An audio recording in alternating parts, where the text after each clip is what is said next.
Hey scholars, what is up. आज हम सीखेंगे पोलर कोऑर्डिनेट्स को रेक्टेंगुलर कोऑर्डिनेट्स में बदलना।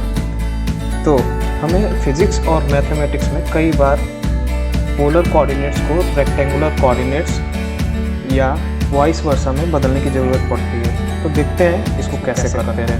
तो हम गूगल क्रोम खोल लेते हैं और सर्च बार में टाइप करते हैं पोलर टू रेक्टेंगुलर, और ये मेरे प्रेडिक्शन में आ गया। तो इसको चलिए ओपन कर लेते हैं और हम सबसे पहले पहला लिंक खोल लेंगे और नीचे आ जाएंगे और यहाँ पे हमारा इंटरफेस है। आप देख सकते हैं पोलर टू रेक्टेंगुलर में बदलने के लिए यहाँ पे ऑप्शन आ रहा है।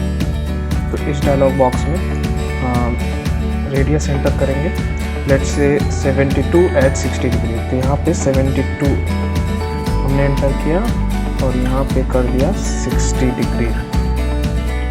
अब चलिए कैलकुलेट करते हैं। देखिए 72 at 60 डिग्री ये आ गया 36.00 प्लस 62.35 जे। ये बहुत ही आसान है। और चलिए दूसरा एग्जांपल ले लेते हैं। इसको आप रेडियन में भी करके देख सकते हैं। 72 at 2 रेडियन, चलिए करके देखते हैं। देखिए -29.96 प्लस 65.47 जे हमारा रिजल्ट आ जा रहा है। अच्छा, अब आगे आप रेक्टेंगुलर को पोलर फॉर्म में भी कन्वर्ट कर सकते हैं। जैसे कि for example 4 plus imaginary part enter करते हैं 3j। अब देखते हैं क्या वैल्यू आती है।